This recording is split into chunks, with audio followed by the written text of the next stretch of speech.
Fala pessoal, mais um episódio do Fofoca Dev. É, eu me chamo Luan e além de co-host daqui, eu também sou Software Engineer na MoonPay. Bom dia, boa tarde, boa noite, pessoal. Eu sou a Ayer, sou desenvolvedor Android na Ambush.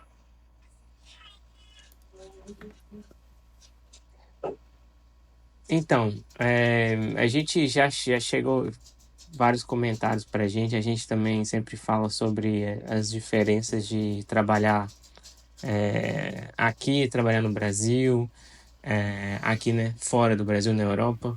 E a gente achou muito válido, porque acho que a gente tem muito amigo em comum, né? Amigos muito bons que deveriam já estar trabalhando para fora, mas por muito bons tecnicamente, principalmente, já deveriam estar trabalhando para fora e ainda, só que ficam meio receosos de tentar alguma coisa lá fora. Não sei se é por medo do inglês ou por medo de achar que as pessoas que trabalham fora são muito melhores do que as que trabalham no Brasil.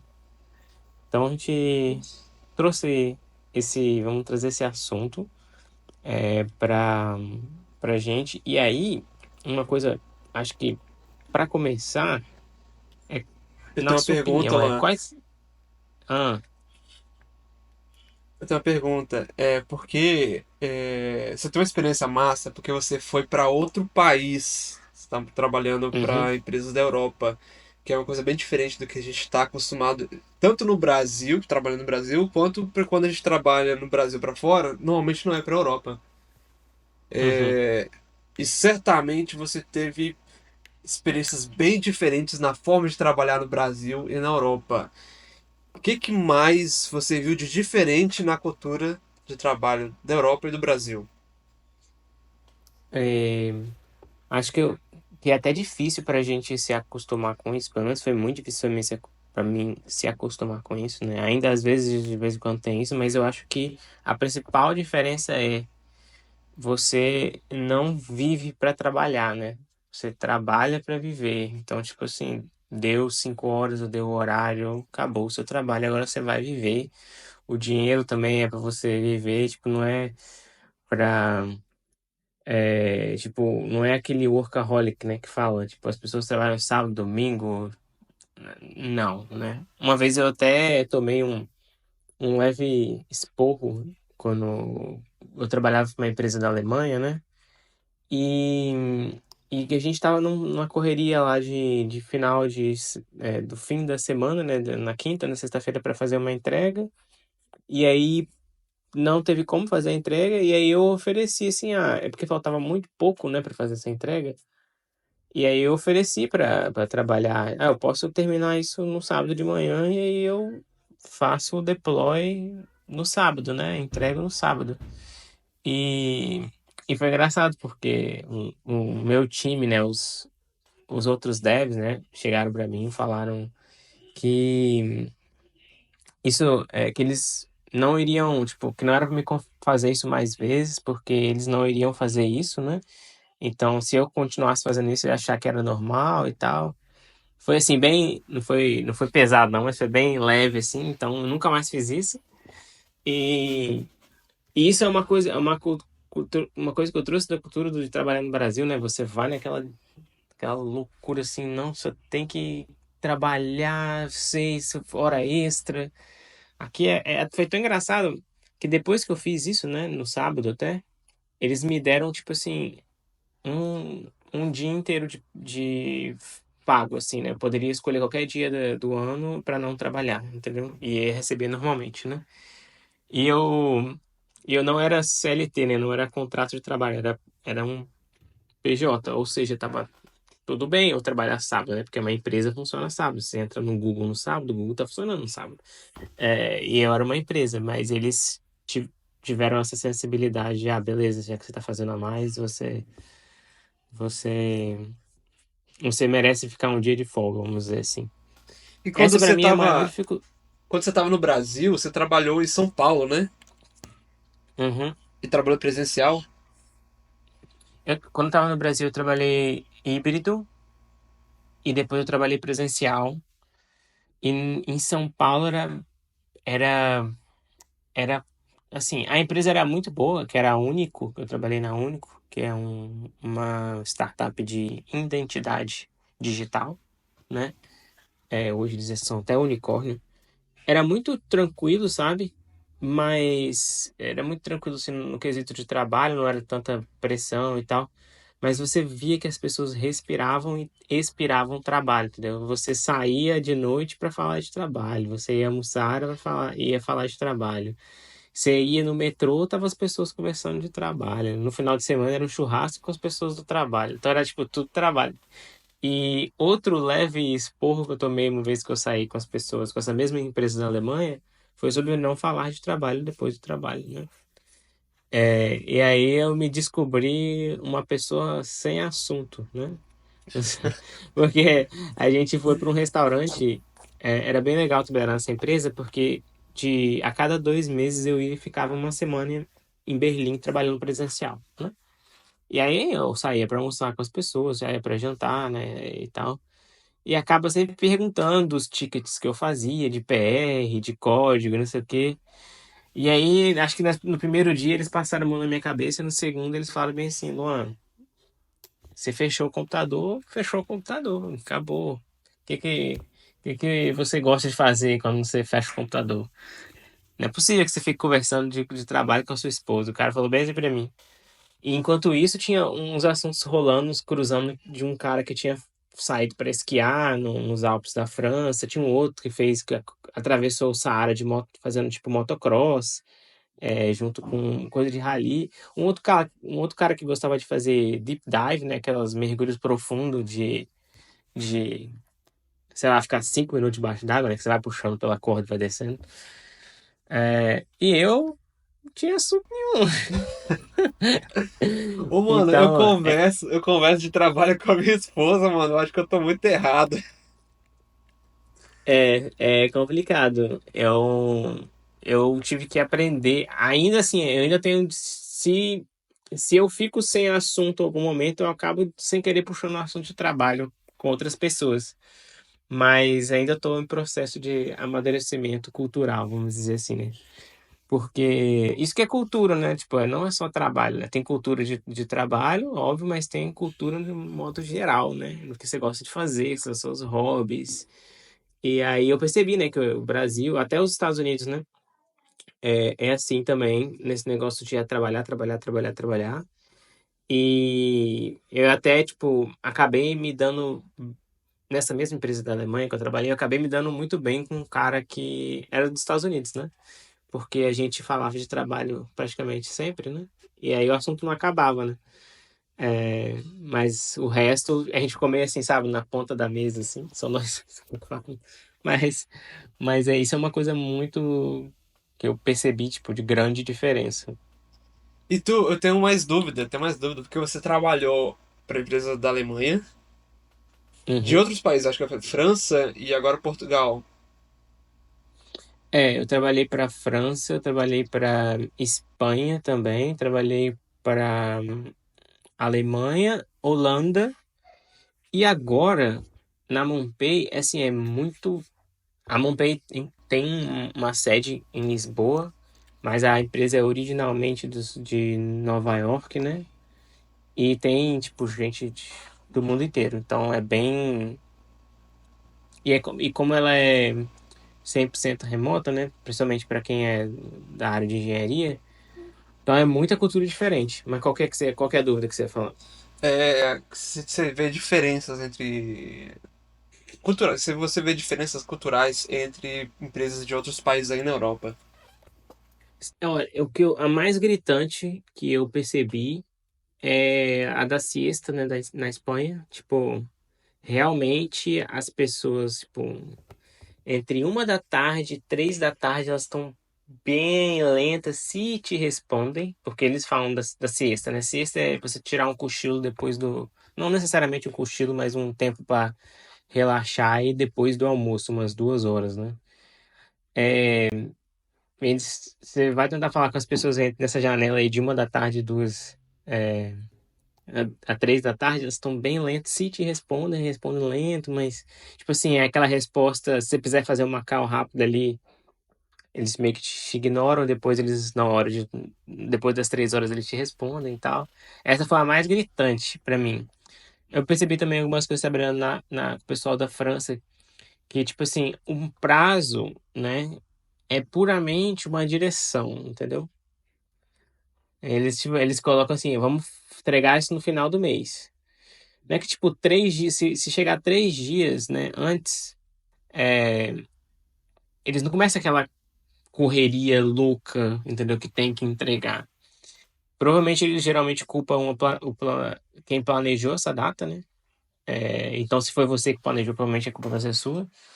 É, e não fica muito aquela pressão, pressão, pressão. Obviamente tem a pressão, mas assim, não se compara do que tinha no Brasil, entendeu? De fazer hora extra, de ser demitido, entendeu? Porque não entregou no prazo, essas coisas assim. Foi.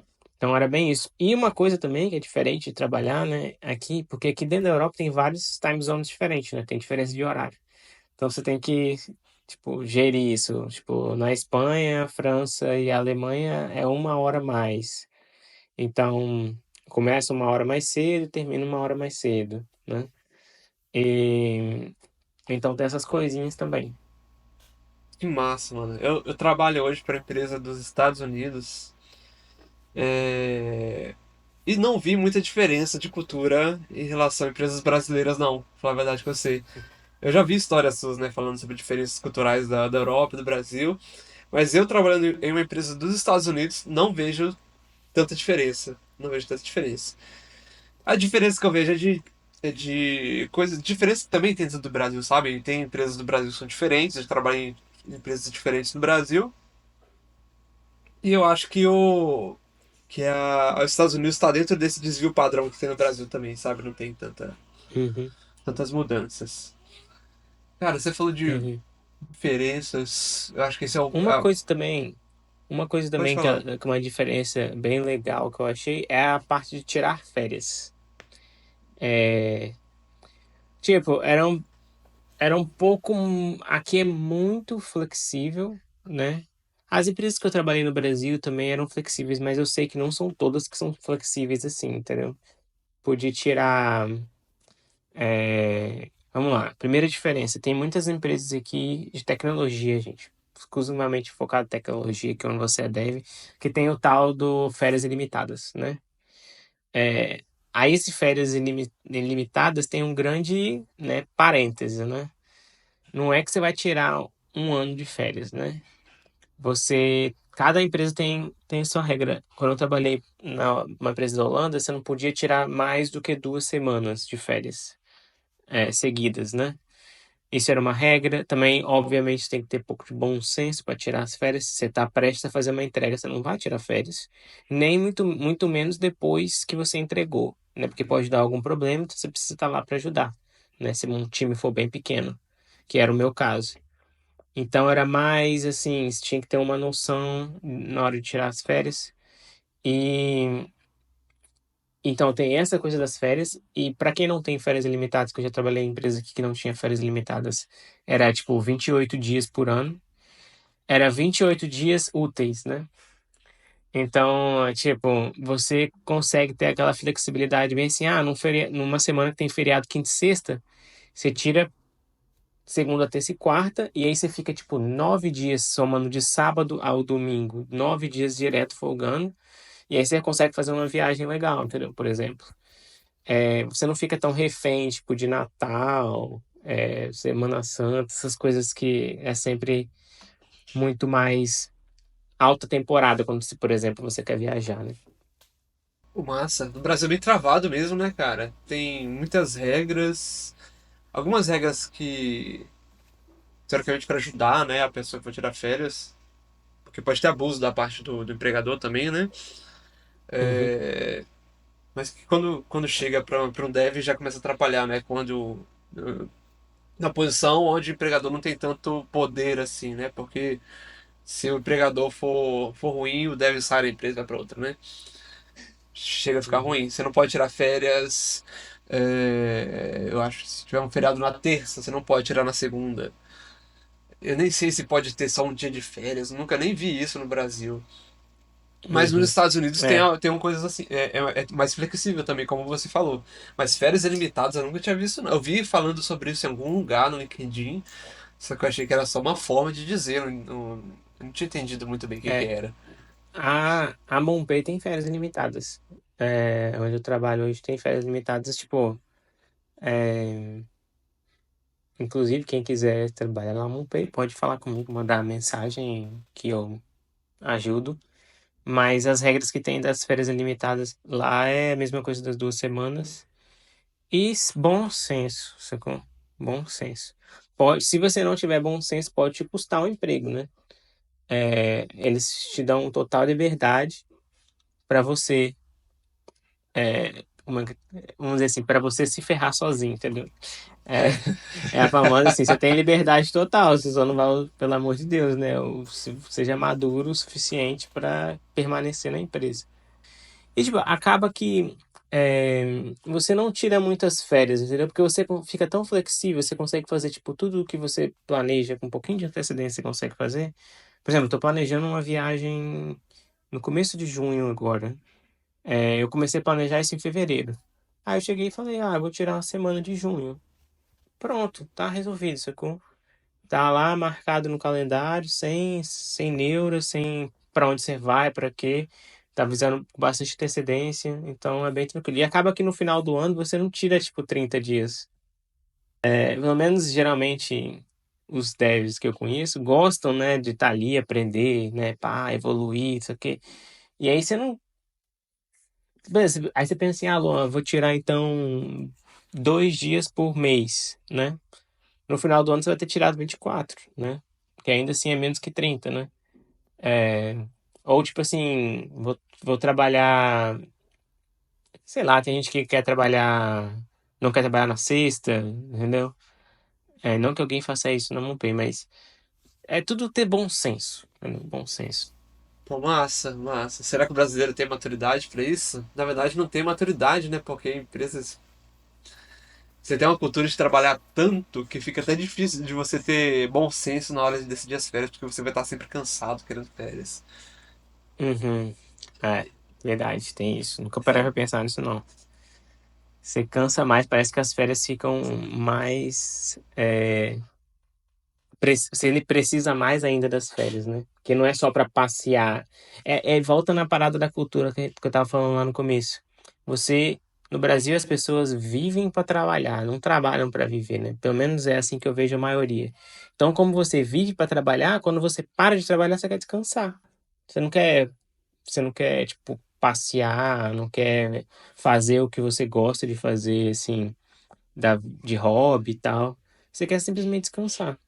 Então, acaba que você acha que não faz nada nas férias, porque você está sempre descansando nas férias. Caramba, mano. Caramba, isso é muito diferente, eu não tinha notado isso não. A gente acabou falando de bastante de benefícios da cultura e. A gente não falou do Mas você salário. disse que vamos chegar no salário que é a mais óbvio, né? Por causa da moeda. Mas você disse que não notou muitas diferenças, mas você notou as poucas coisas tipo de diferença, positiva ou negativa que você notou. Cara, deixa eu ver. Flexibilidade nas férias, eu acho isso maneiro, né? O PTO, acho que gostei Hum, disso. Ah, caramba, são pouquíssimas coisas, eu não tô nem lembrando agora. Flexibilidade de férias.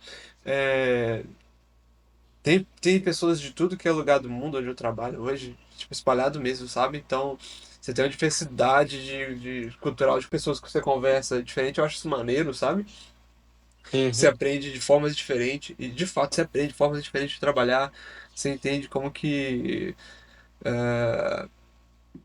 Sem xenofobia, né? Mas tipo, a galera do uhum. Brasil trabalha de um jeito, a galera dos Estados Unidos trabalha de outro jeito, porque tem a cultura diferente mesmo, né?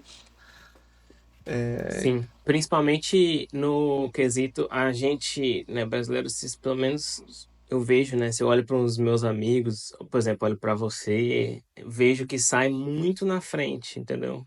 Porque, por exemplo, hoje eu sou front. Inclusive hoje mesmo, né, eu estava fazendo alguma coisa, aí precisei rodar alguns comandos, tipo, dentro dos Kafka da empresa, das partes do serviço, meio DevOps, assim. E aí eu consegui, obviamente tinha uma documentação simples ali que alguém deixou. Eu fui lá ali e consegui rodar. E o cara, pô, você é front-end, sabe fazer isso? Cara, não só isso, como back-end também, como se me der um Figma, eu faço um design mais ou Né? menos. E aí isso que você está falando é muito, muito verdade. É isso O mesmo. brasileiro é muito flexível, né? Sim. A gente trabalha muito, né? Quem começou a trabalhar no Brasil, né? A gente trabalha muito e acaba aprendendo muita coisa. E aí quando vem para cá, as pessoas são bem especializadas, focadas. O cara é só design, o cara é só front, o cara é só back, ou só DevOps. E, e aí você acaba se saindo um pouco na frente, porque você tem um pouco de contexto em tudo. O massa, né? Front, DevOps, back-end, com certa tomada ali também, na cama, Trocar lâmpada. trocar lâmpada, É. tudo, com certo chuveiro. É tudo isso, né? Tudo isso. Tudo que tiver que fazer, a gente faz, se vira, dá um jeito, né? Cara, legal. Antes de chegar no salário, então, problemas e dificuldades que você encontrou. Eu acho que, tipo, pra mim, vamos lá, né? Quando eu vim pra cá, eu falava um inglês bem miserável, né? Então acho que essa é a primeira dificuldade que todo mundo encontra ou vai encontrar. Se a pessoa não souber falar inglês, né? Obviamente. Então eu tive que enfrentar esse grande problema aí daquele síndrome do impostor, né? Você fala que você não consegue, não vai conseguir entender o que a pessoa fica nervoso na reunião e tal. Inclusive não meu primeiro, né, emprego em inglês, mas acho que o primeiro emprego em inglês que foi nessa empresa da Alemanha, né, que foi, tipo assim, 100% inglês. Porque quando eu trabalhava na França, tinha uma equipe, tipo, a minha equipe era brasileira, então a gente falava português, e o nosso manager era francês, e aí falava inglês com ele. E, tipo, a gente ia para as reuniões com o cliente e tal, quem falava era ele, a gente ficava só balançando cabeça e falava yes ou no, né?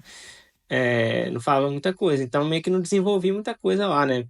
É, e aí, quando eu fui para essa empresa da Alemanha, era 100% inglês, tipo, todo mundo falava somente inglês, e eu ainda, como eu falei, ainda tinha que ir para lá a cada 2 meses. É, então, eu acho que essa é, pelo menos para mim, foi a maior dificuldade, né? Quando eu fui contratado para essa empresa, o cara até falou: olha, a gente ficava meio na dúvida, né, de você, porque o seu código era bom, mas o seu inglês ainda precisa melhorar. Aí ele falou: então a gente vai deixar uma lista aqui de umas plataformas para você estudar inglês, né? Tem um telefone um WhatsApp de uma menina que também, né, da Inglaterra que ensina se você para você, né, se empenhar e para melhorar. E mano, foi tipo um mês de sofrimento e eu já tava confortável falando inglês, entendeu? É, E aí, quando eu ia pra lá, né, eu comecei a perceber que o meu inglês era limitado ali na caixinha do profissional, né? Tipo, quando saía da caixinha do profissional pra poder ir pra falar das outras coisas, foi terrível. Foi terrível. Ainda é, né? De vez em quando eu chego em algum tipo de assunto que eu, tipo, putz, tipo, assim, tava conversando recentemente, né? Eu tava conversando é, com um amigo meu de pescaria, né? Porra, a única coisa que eu sei de pescaria em inglês é fish. Só isso que eu sei. E, tipo assim, foi muito complicado, né, pra mim, mas agora eu tenho muito mais tranquilidade de falar. Como é que é mesmo aquela palavra em inglês? Em inglês, eu não sei como é que fala esse inglês, é aquele negócio assim, assado, aí vai na mímica até sair, entendeu? Então, agora, depois de passar essa dificuldade, é meio que. Tipo, você já tem um jogo de cintura já. Não lembro inglês e tá tudo bem, você não precisa saber todas as palavras de todos os assuntos em inglês. E aí você acaba aprendendo, né, outras coisas. Mas eu acho que essa foi a maior dificuldade pra você. Ah, pra mim é a mesma. Eu não sabia falar inglês quando eu comecei a fazer entrevista. Eu Uhum. desisti da minha primeira entrevista, porque eu falei, não dá pra falar inglês, é isso aí, valeu, falou. Eu desisti da primeira entrevista. Mas eu continuei, ó que massa, mano. Mas eu não parei de fazer entrevista por causa disso. Eu Uhum. continuei. Falei, pô, eu não consegui falar por causa disso, disso, disso. Falei, beleza, então. Estudei isso e tal. E depois fui pra próxima. Eu, eu fiz aula de inglês em entrevista de emprego. Eu fiz várias entrevistas de É. emprego, até conseguir falar que tinha que falar tecnicamente ali no inglês, porque eu tinha o inglês, é o que todo dev praticamente tem. Eu tinha o inglês, eu sabia escrever, eu sabia ler, já tava ouvindo legal, mas na hora de falar eu travava. Era esse o meu inglês. É o que praticamente a maioria dos devs que estão no Brasil hoje querem ir para os Estados Unidos, estão lá, sabe? Estão parados ali. Então o que eu fiz foi marcar entrevista. Se eu não fui bem, eu estudo tudo que eu não fui bem, pratico e vou pra próxima. Estudo que eu não fui bem, vou pra próxima. Até que eu passei. Aí eu tive outro problema depois, né? Porque depois que eu passei, falei, beleza, agora eu sei falar os assuntos da entrevista. Agora eu tenho que falar os assuntos que eu trabalho. Mas é mais tranquilo, porque quando você tá trabalhando no dia a dia em algo que o tempo todo você não precisa pensar muito para falar sobre aquele assunto. Quando você não Uhum. precisa falar muito, pensar muito sobre determinado assunto, é fácil falar ele tanto em português quanto em inglês. Facilita muito também. Então nem foi muito difícil. Às vezes era difícil explicar uma coisa, às vezes eu economizava a palavra mesmo, né? Perguntava, tá tudo bem? É só fazer o joinha, ok, ok, isso aí. Uhum. O mais importante é se fazer comunicar. Abrir o Google Tradutor, o ChatGPT, tentando traduzir, ajudar a me expressar o que eu queria escrever para falar, me ajudar a expressar o que eu queria falar escrevendo, né? Aí falava, até hoje, de vez em quando eu uso no meio da reunião, abro o ChatGPT para tirar uma dúvida, o Translator, Uhum. para conseguir me comunicar. Mas hoje flui muito bem. Já tem quase um ano que eu tô trabalhando assim, né? Então hoje já flui muito bem. Uhum. Então foi uma grande dificuldade, porque eu não falava inglês. Eu aprendi, eu aprendi a andar andando, né? Enquanto já tinha que andar. Aprendi a andar de bicicleta, em cima da bicicleta, descendo o morro. Nesse nível, né? É. Quando a água bate na bunda, aprende a nadar. Então é tudo isso. Tudo isso. Uhum. Você aprende a nadar. É. Você fica até tarde estudando inglês porque você tem que aprender. Não tem dessa. Exatamente. Eu acho excelente. Eu também fui nessa onda de aprender inglês fazendo entrevista. Eu acho, assim, ótimo. A melhor coisa. Você não paga, né? Você tem ainda um risco de ser contratado ainda. Olha, é o melhor cenário ainda. Eu também fiz isso, mas o meu, tipo assim, eu sabia um pouquinho, mas eu tinha aquele problema que você falou de travar, né? Eu travava muito. Então eu usei as entrevistas para poder me acostumar e me destravar no inglês, né?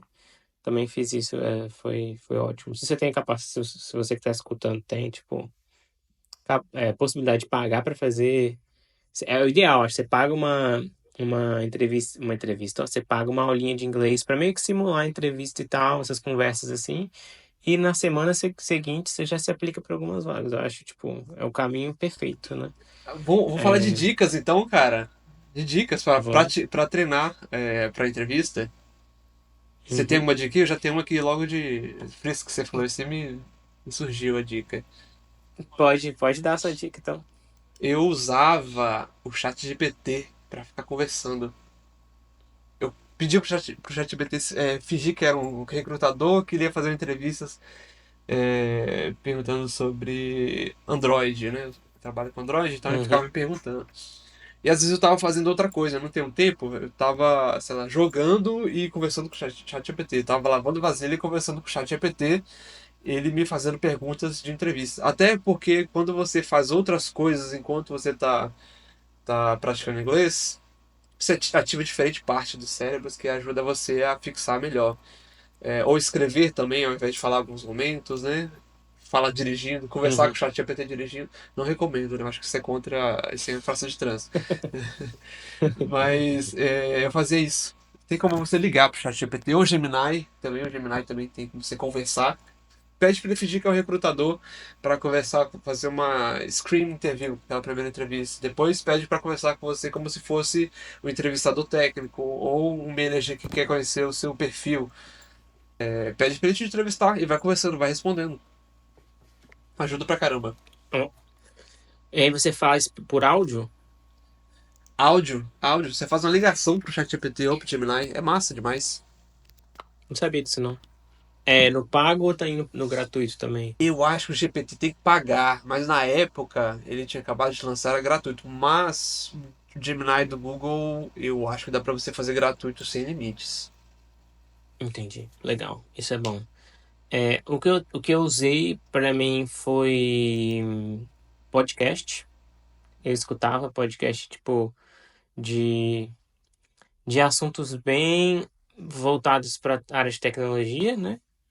É, e, tipo, geralmente as pessoas que vão nesses podcasts não são nativos, né? Não sei se. Pelo menos os podcasts que eu escutava, que são os aqui da Europa, tipo, é tudo alemão. Fala inglês muito bem, né? Perfeitamente, obviamente. Mas não são nativos, né? E hoje eu já consigo notar quem não é nativo e quem é nativo, não pelo sotaque, mas pelo vocabulário, mano. Sacou? Porque, tipo, o vocabulário de quem não é nativo, né? Pra mim, essa que eu identifico, né? O vocabulário de quem não é nativo é o mesmo vocabulário que eu tenho, porém, melhor pronunciado, entendeu? Então, tipo, o cara não usa muito slang, né? Não usa muito essas linguagens mais de rua e tal. E aí fica muito mais fácil de ver que as pessoas são nativas, mas assim, não interessa, né? O que interessa é que ela tá falando, você tá entendendo. E aí, como o meu foco era entrevista igual o seu, eu ficava escutando de assuntos relacionados com tecnologia. Mas se o foco da pessoa for outro, talvez ela já esteja numa empresa, talvez escutar podcast, mano. Eu acho que era muito bom, porque tem alguns podcasts de inglês que são, né, para ensinar inglês, mas é 100% em inglês, que é bem legal também. Eu tinha até um para indicar, mas enfim, eu vou ver se eu consigo deixar aqui, que eu sempre escuto, que eles conversam sobre coisas banais e cada vez que eles vão conversando, eles pausam e falam, isso aí que você usou, aí explica um pouco bem levemente a gramática ou outros exemplos de slang, de forma de figura de linguagem, essas coisas assim, né, que eu não sei muito bem, mas é bem legal. E além dessas dicas, tem as básicas também, né? Que todo mundo fala. Coloca o celular em inglês, coloca o computador em Uhum, inglês, muda tudo para inglês. Vivencia o inglês, né? Vivencia o outro idioma que você quer aprender. Para você, a cada momento que você tá vivendo, você tá aprendendo aquele novo idioma. Inclusive, chegou uma isso. época do que o meu YouTube, aqueles shorts do YouTube, eram todos em inglês, só aparecia conteúdo em inglês pra mim, em algum momento. De tanto que eu ficava Uhum, forçando o algoritmo a me mostrar conteúdo em inglês. Quando ele me mostrava o uhum, conteúdo em inglês, eu clicava de propósito. Não, esse aqui é legalzinho, aquele em uhum. português é melhor, mas eu vou nesse aqui em inglês e ficava scrollando lá só para o algoritmo aprender que eu queria aquele conteúdo em inglês. E deu certo. Aí chegou um momento que só tinha conteúdo em inglês, só consumia conteúdo em inglês. Eu acho que o caminho mais curto, que obviamente não é o caminho que todo mundo pode, é fazer intercâmbio. Tipo, obviamente que é caro, você precisa não só de dinheiro, mas de tempo, né? Se você trabalha, se você estuda, você tem que ter um tempo aí, pelo menos um mês aí, para poder ir para outro país. E aí, se você se jogar ali você aprende o inglês das ruas, que é o melhor inglês que tem para aprender, tipo, na marra ali. Enfim, é o caminho, para mim é o caminho. Eu vi isso com a minha esposa, né? A gente foi para lá para ela estudar um pouco de inglês em Malta, né? Que é uma ilha aqui na Europa que fala inglês, né? É, e tem muitas escolas de inglês, inclusive é um excelente lugar para fazer intercâmbio de inglês. E ela tinha o mesmo problema que a gente aqui, né? De saber aquela coisa ali, mas travar na hora de falar. E eu vi ela em 30 dias, tipo assim, cada semana ela dava um salto, né? Porque, pô, a gente ia malhar, acontecia algum BO na academia, tipo, você ia perguntar alguma coisa, você ia, tipo, destravando. Ou você destravava ou você não comia, entendeu? É, então acho que esse é o caminho mais rápido, mas eu sei que não é acessível para todos. Mas se você que está escutando tem possibilidade, vá. Vai, né? Nem pense. Mas.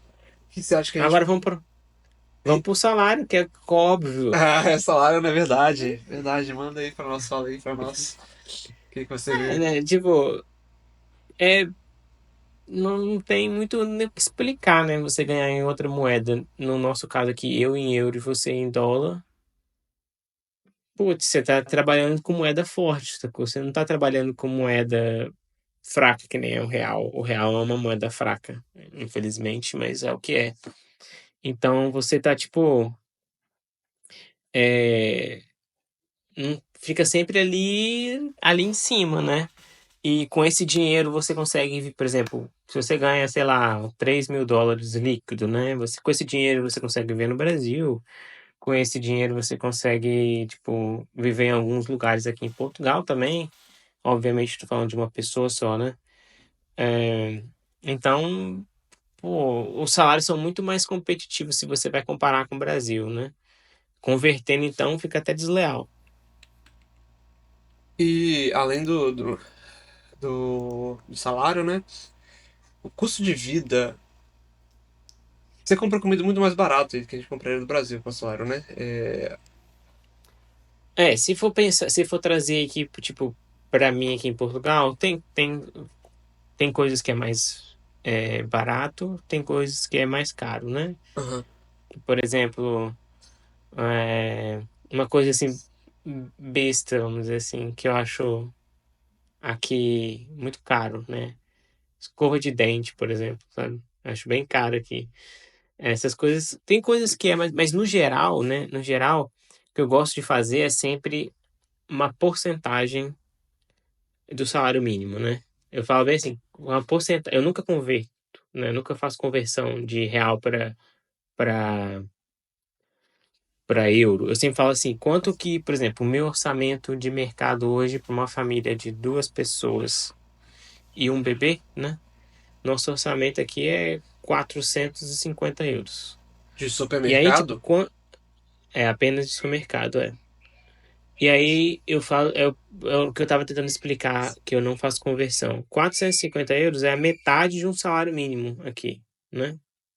E aí volta pro Brasil. Com a metade de um salário mínimo, dá para fazer mercado de duas pessoas e um bebê? Entendeu? É esse geralmente o parâmetro que eu faço. Ah, um iPhone. Um iPhone é quantos salários mínimos? Aqui é um salário mínimo. No Brasil, eu acho que é o quê? Uns cinco, né? Ah, mano, dá mais, eu acho. Não sei, não sei. Pois é, mas menos de cinco não é. É caro, é muito caro, É, é absurdo. então acaba que quando eu vou comprar comida, fica mais barato, porque eu tô pensando no salário mínimo, não porque eu tô convertendo ali pau a pau, euro real, entendeu? Aham. Entendi, entendi. É, eu acho que esse é o ponto, né? Porque se você fala que você recebe mais moeda forte, o pessoal, ah, mas você tá pagando valor, tá pagando euro também. Mas não é só isso que você tem que analisar, né? É que o poder de compra aí é melhor também, né? Exatamente, exatamente. E no meu caso é mais fácil, né? Eu moro no Brasil e recebo em dólar. Obviamente eu não recebo o mesmo salário que a galera dos Estados Unidos também, né? Quem dera, quem Uhum, dera. Não, então eles estão contratando a gente de outro país justamente para eles conseguir mão de obra mais barata e qualificada. Então eles pagam menos do que uma pessoa que mora lá. Mas se você comparar com o salário do Brasil ainda é maior, convertido depois. Não tem, eles têm que abaixar o custo dele, mas mesmo assim eles não podem perder para as empresas daqui, né? não Então eles têm que pode. abaixar. É, É, exatamente. Eles querem bons devs, né? Que é mão de obra qualificada, né? Então eles têm que jogar pra cima pra pegar a galera que já tem bastante experiência, que já, enfim, tem que uhum, competir bem. E deixa eu ver, qual que é exatamente. o próximo ponto que a gente tem aqui pra conversar? Acho que são os reacts de vagas. Acho que a gente já podia mostrar a vaga que você trouxe. O que você acha? Podemos sim, a gente pode ir para essa vaga aí. Deixa eu mostrar aqui. Vaga para Mobile Engineer. Eu tô aqui já mostrando, Luan. Você quer comentar ela? Uhum. Então, essa vaga aí é uma vaga tipo, Brasil também. Você disse que conhece essa empresa, né, a Talos? É, eu acho que ela é de Uruguai. Eu li ali agora. Uruguai. É, Uruguai. Pois é, então ela é Sul-América aí. É, essa daí é uma vaga bem assim, bem na minha área, né? Bem na área de React Native. E, e ela tem, tipo, uma descrição, apesar de parecer ser longa, né? Na primeira parte fala de, tipo, habilidade de desenvolver e dar manutenção em aplicações com React Native, um dos, né, dos requisitos dela. Outra é também fazer código limpo, testável e de boa manutenção, ter integrações com API, RESTful, fazer coisa de otimização e de performance, fazer code review, aprender, saber debugar, é, aprender, saber também trabalhar com cliente, porque é meio que uma consultoria. Ter também, né, TDD, né, trabalhar com teste. E aí veio os últimos requirements não requirements, as últimas responsabilidades, né? É meio soft skill, né? Que é uma pessoa positiva e orientada a crescimento, tem cabeça em qualidade e eficiência, e ser uma pessoa que abraça a diversidade para colaborar com todos os times. Então, assim, é uma coisa extremamente. Obviamente não é para ninguém júnior, né?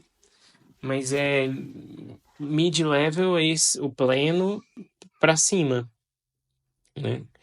Então mostra umas tecnologias ali que tem com React Native, que é a parte de gerenciamento de estado, né? Algumas bibliotecas, a mais famosa está ali o Redux, Sustand e a Context API, que é do React.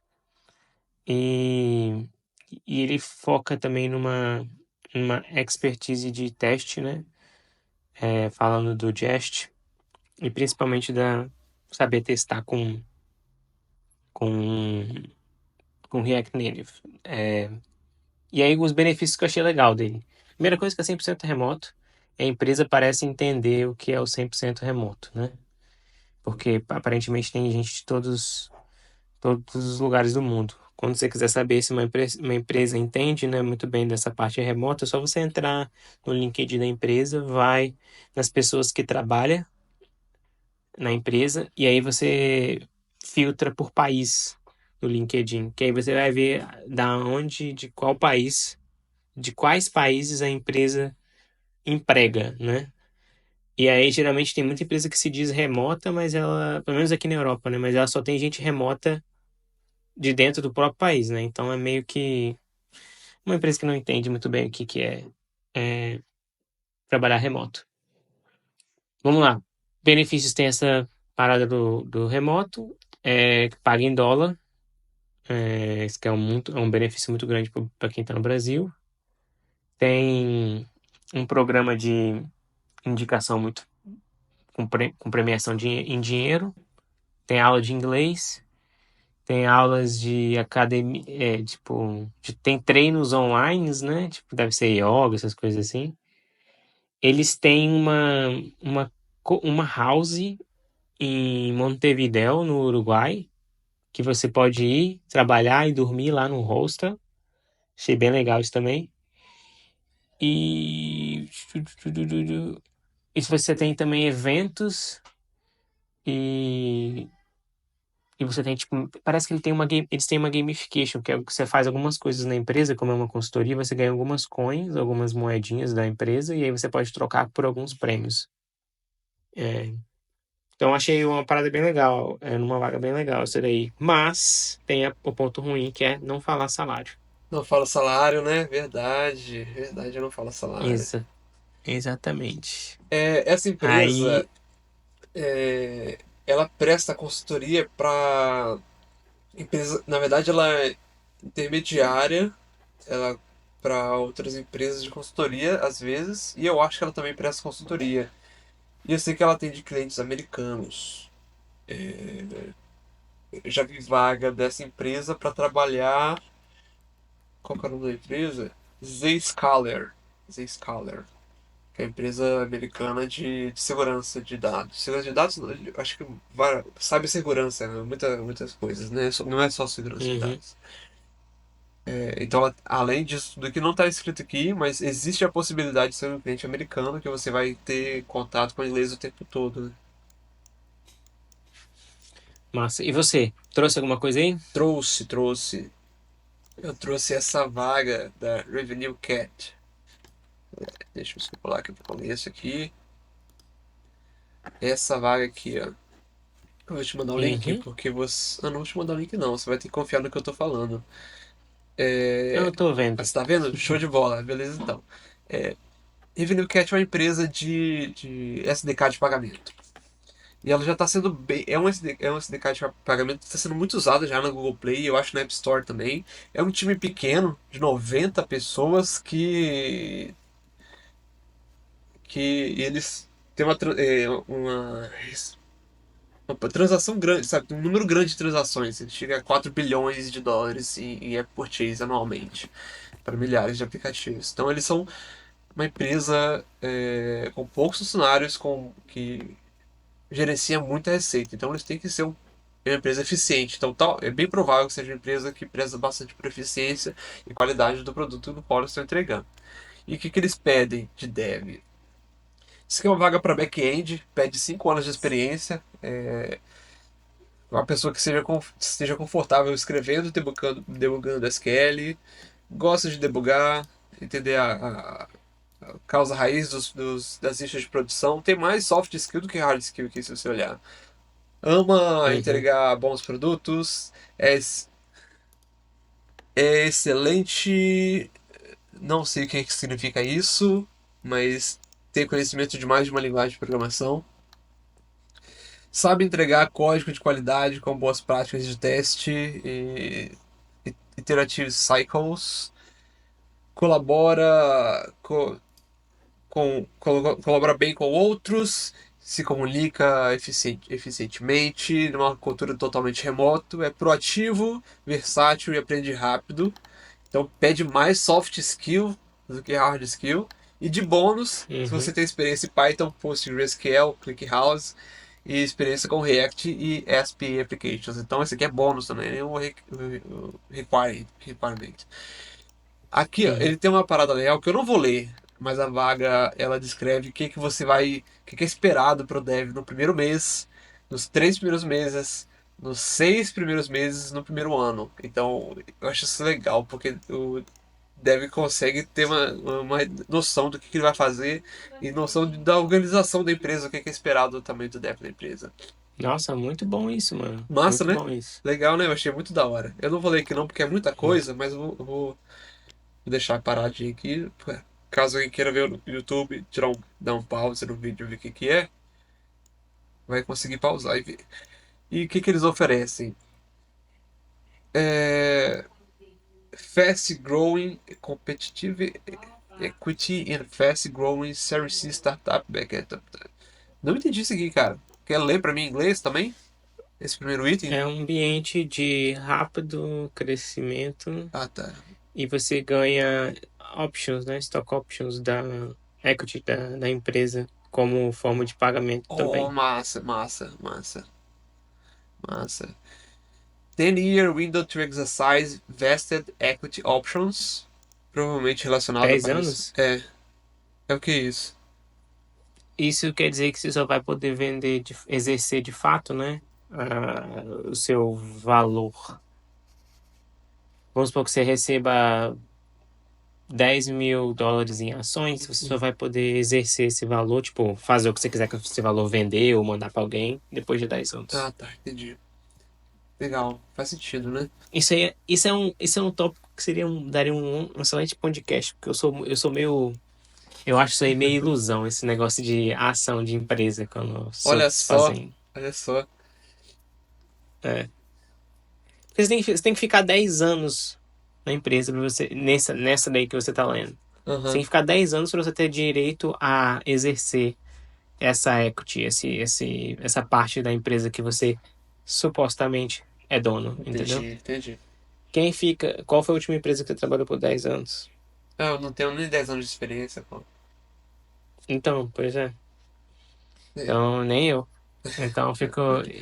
E eu não tenho 10 anos de experiência, eu já trabalhei, sei lá, umas 6 empresas, 7 empresas. Então, eu fico meio assim, né? Mas, enfim, Entendi. continue, continue. Ambiente totalmente remoto e ambiente de trabalho flexível. 4 a 5 semanas de tempo sugerido anual para descanso mental, físico e emocional. E 2 mil Uhum. dólares para workspace setup, ou seja, para montar seu setup, né, de workspace, e 1.000 dólares anual para aprendizado. Legal. E tem um salário aqui, né? Não tá aparecendo no. Ah, tem salário? Tem salário, tem salário. Esse aqui tem salário. Nossa, aí é sim, hein? Esse tem salário. E é absurdamente alto. Deixa eu mostrar aqui na apresentação. Uhum. Não consegui. O salário aqui, deixa eu ver se apareceu. Não apareceu ainda não. Apareceu agora. 212 mil dólares anuais. Provavelmente deve incluir as ações de alguma forma aqui. Essa é a pegadinha. Esse que é o catch desse salário aí. Porque provavelmente deve ser, sei lá, 140, que também já tá maravilhosamente bom. 140 de salário, tá muito bom. Mas o resto deve ser tudo equity. É, porque eu também tenho equity na MoonPay e representa mais ou menos uns 35 a 40% do meu salário anual, entendeu? Mas quando eu entrei na MoonPay, eles falaram, tipo assim, eles me combinaram o salário comigo tirando o equity, entendeu? É como se. Porque à medida que eu fui trabalhando na MoonPay, eu fui ganhando mais, porque isso aí tá de acordo com a performance que você faz dentro da empresa. E aí eu fui indo bem, aí eu fui ganhando mais equity, mais equity.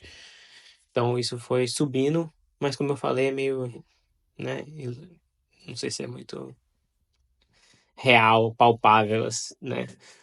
Esse equity. Mas é isso. Ainda assim é muito, porque olha só, essa vaga é remoto para Américas, Europa, Oriente Médio, Ásia. Então, você poderia morar no Brasil e receber. Se for metade disso aqui, é muito ainda no Brasil, saca? Não, tá É ótimo. muito. Sim, sim. É Uhum. 120, 120 mil dólares por ano é 10 mil dólares por Mil mês. dólares 10 por mil ano. dólares por mês é mais de 50 mil reais por mês, pô. É mais de 50 mil reais por mês. No Brasil, isso é muito dinheiro, cara. É muita grana. Sim. Até, até aqui. Até aí, né? Até aí na Europa, é muita grana. Até aqui. É, exatamente. Eu acho, tipo assim, eu acho que se você consegue tirar uns 3 mil líquidos, você tá muito bem aqui em Portugal, né? Tem outros países da Europa que são mais caros. E aí nós estamos falando de 10 mil dólares, que deve ser o quê? Uns 9.200 euros por mês. Dá pra ter vida de patrão aqui. Demais. Muita grana.